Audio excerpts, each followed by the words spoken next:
Hello everyone, I'm the Subsequent Storm, and this is Dear Esther, which is apparently a remake of a very successful mod for some PC game from a while ago, and it's been in development for a little while. I've got no idea what's going to happen, what to expect. I mean, with every other game I've got some clues to what I'm getting into. But let's check this out. Yes, I want to play this chapter.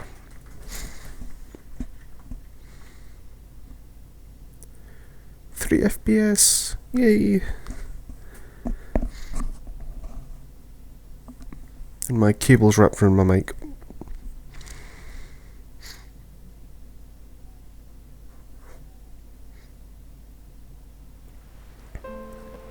Dear Esther, I've lost track of how long I've been here, and how many visits I have made overall.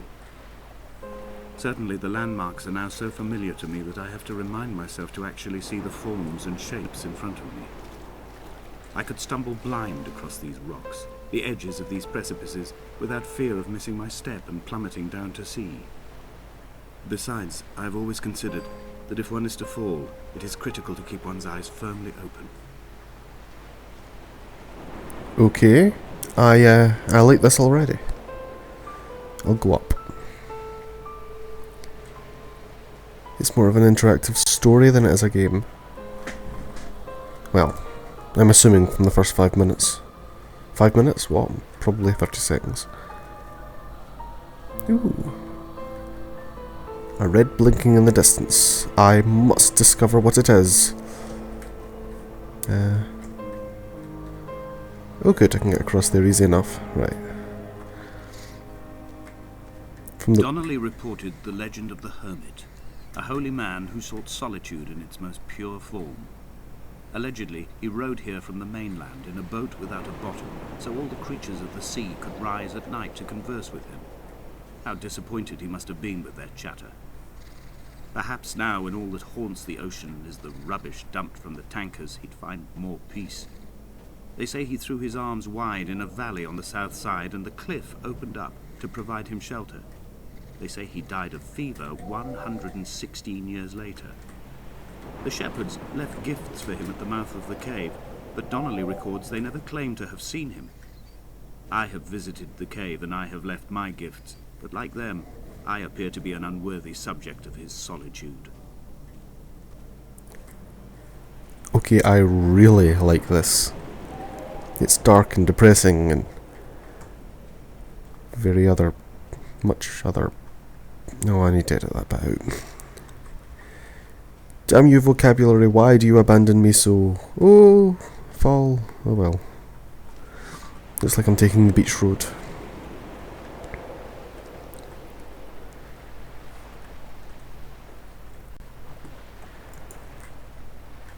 I can't crouch and I can't jump. Oh, I can zoom with the E button. But aside from that, I don't seem to have much control over what my character does.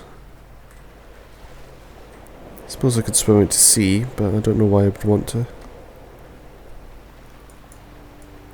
Oh, holding in the left mouse button also zooms. There was once talk of a wind farm out here, away from the rage and the intolerance of the masses.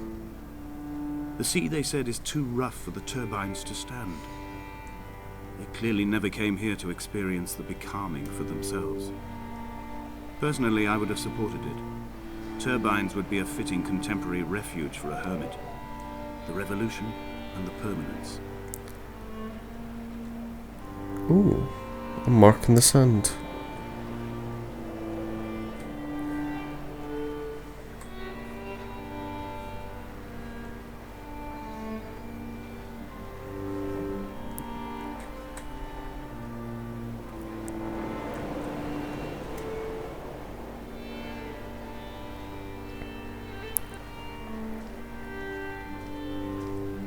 I have found the ship's manifest, crumpled and waterlogged under a stash of paint cans.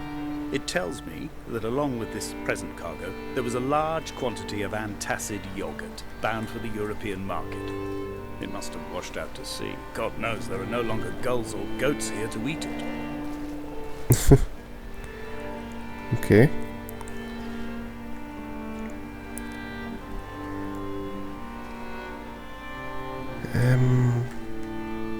I'll go this way then.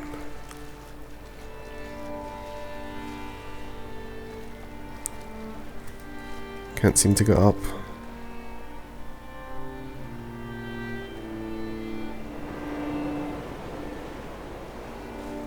Ooh, well that was interesting. Right, I'm gonna head back. I don't think there's any way for me to do anything in that direction.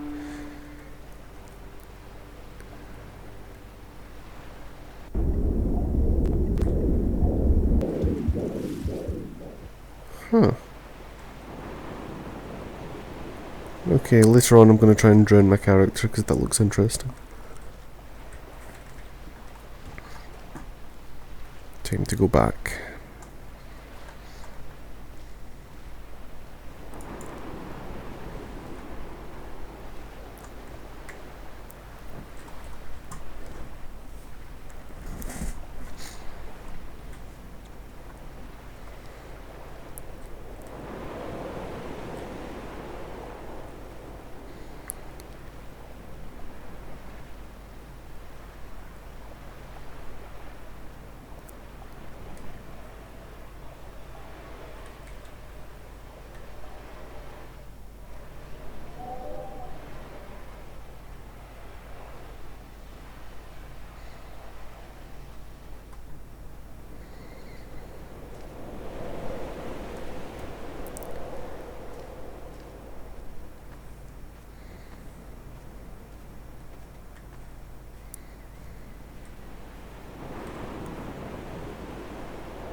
So quiet.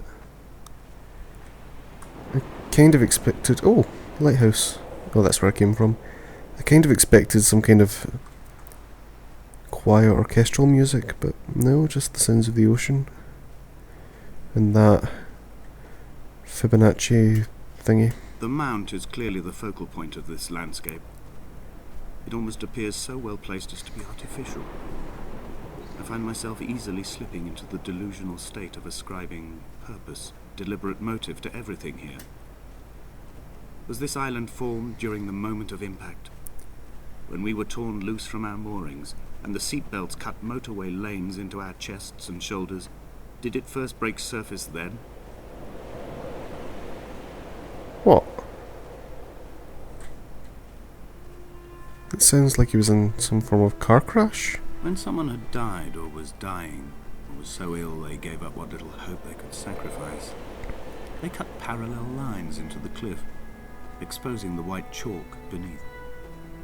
You could see them from the mainland or the fishing boat, and know to send aid or impose a cordon of protection, and wait a generation until whatever pestilence stalked the cliff paths died along with its hosts. My lines are just for this. To keep any would-be rescuers at bay. The infection is not simply of the flesh. Okay. Infection. I can get behind that. And that looks suspiciously like a grave. I quote directly. A motley lot with little to recommend them. I have now spent 3 days in their company. That is, I fear, enough for any man not born amongst them. Despite their tedious inclination to quote scripture, they seem to me the most God-forsaken of all the inhabitants of the Outer Isles. Indeed, in this case, the very gravity of that term, forsaken by God, seems to find its very apex. It appears to me that Donnelly, too, found those who wander this shoreline to be adrift from any chance of redemption. Did he include himself in that, I wonder?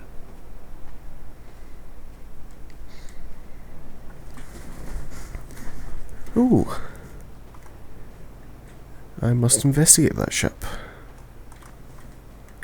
Dear Esther, I met Paul. I made my own little pilgrimage. My Damascus, a small semi-detached on the outskirts of Wolverhampton. We drank coffee in his kitchen and tried to connect to one another. Although he knew I hadn't come in search of an apology, reason or retribution, he still spiraled in panic, thrown high and lucid by his own dented bonnet. Responsibility had made him old. Like us, he'd already passed beyond any conceivable boundary of life.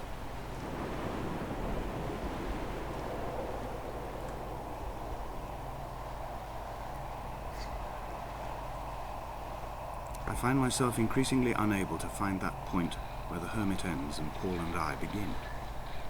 We are woven into a sodden blanket, stuffed into the bottom of a boat to stop the leak and hold back the ocean. My neck aches from staring up at the aerial. It mirrors the dull throb in my gut where I am sure I've begun to form another stone. In my dreams, it forms into a perfect representation of Lot's wife, head over her shoulder, staring along the motorway at the approaching traffic in a vacuum of fatalistic calm.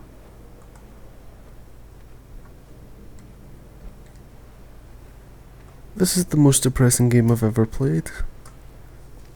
And it's still awesome.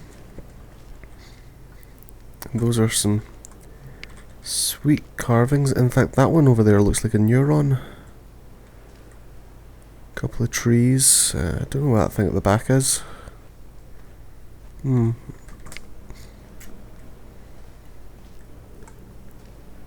Anyway, back to the boat. I was distracted there for a minute. Oh.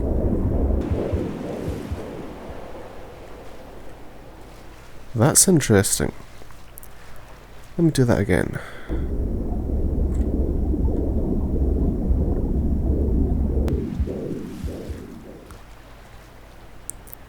Towers and lighthouses and other vague shapes. One more time. Nope. One more time. Come on, under the water. Apparently it's too shallow here. I'll need to wait until I go back before... Oh, here we go. It just seems to be that radio tower over and over again. Come back. Oh.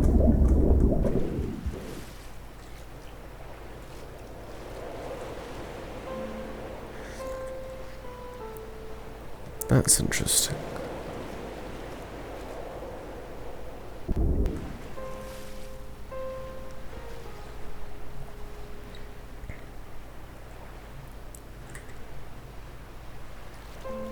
I'm going to try for that boat one more time, and if it doesn't work I'm going to turn around and head back towards that blinking light I saw earlier. Oh, I'm on the rock.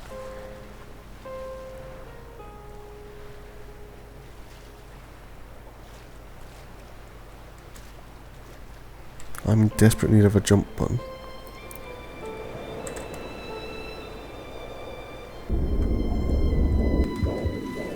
Okay, I definitely can't go any further at this point. Back I go.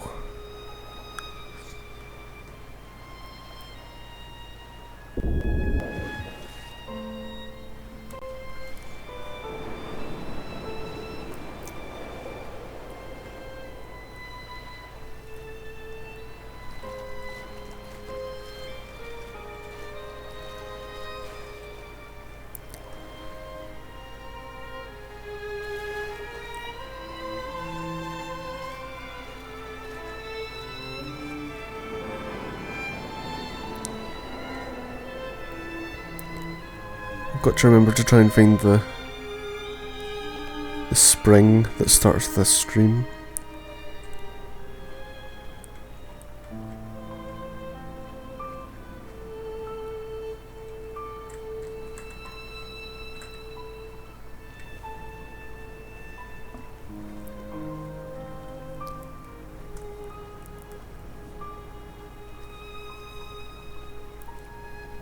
The vegetation here has fossilized from the roots up. To think they once grazed animals here, the remnants of occupation being evidence to that. It is all sick to death. The water is too polluted for the fish, the sky is too thin for the birds, and the soil is cut with the bones of hermits and shepherds. I've heard it said that human ashes make great fertilizer, that we could sow a forest from all that is left of your hips and ribcage, with enough left over to thicken the air and repopulate the bay. Okay.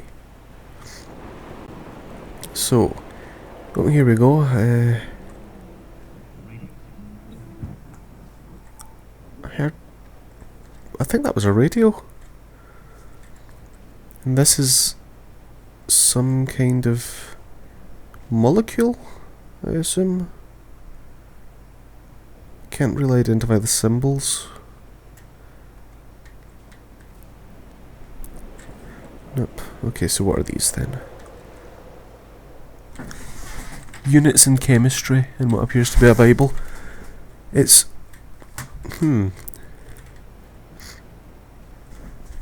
curiouser and curiouser.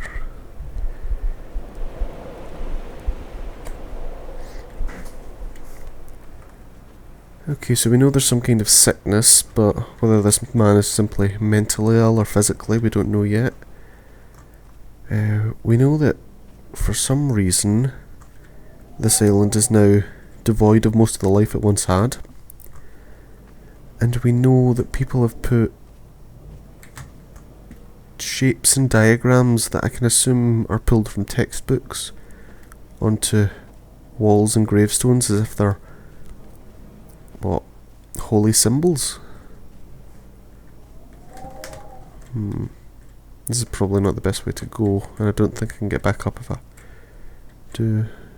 Do you know what? I'll come back there if I feel I need to.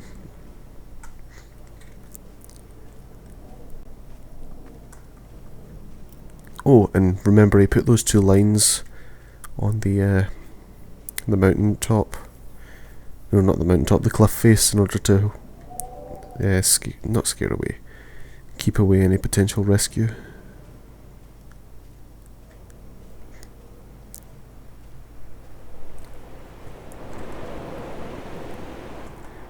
There's that stream again, maybe I can get up there. Oh, there. That looks vaguely like a path.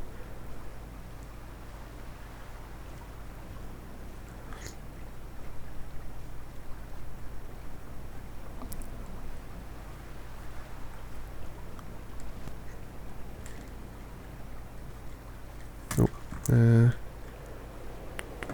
How do I get up?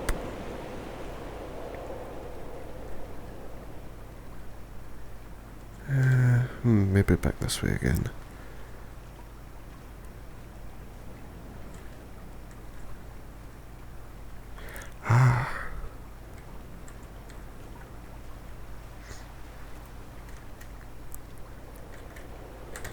And I can't get over this tiny rock. Nor can I go any more in this direction. Is it an invisible wall? Can I just not get past here?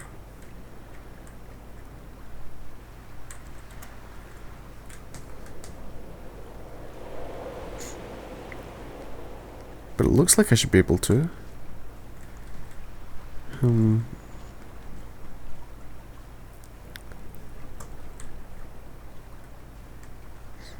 There's a fence up there, so I assume I can go up there somehow.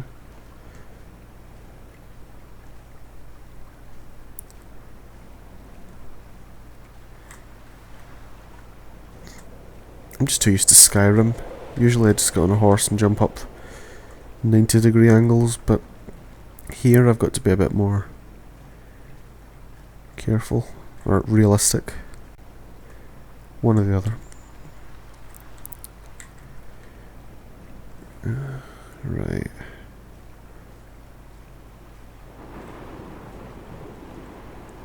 No, I just keep falling. Maybe I'm not supposed to get up that way. Oh, there are 4 paths leading off this way, and I've tried that one, and I came from there, so I suppose I should head this way for a wee while.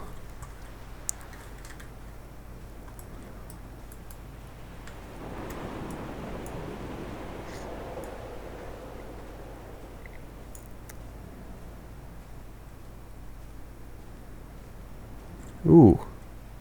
Recognize this place? Yep. And that's the place I couldn't get up earlier. Okay. I'm going to head round here and to the left then.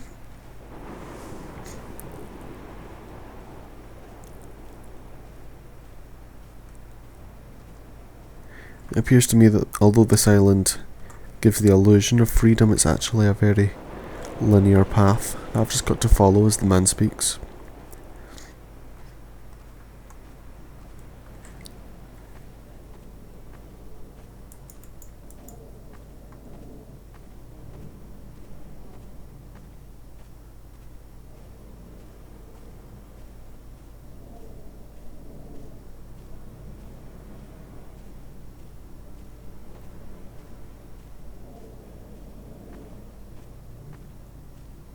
Down I go.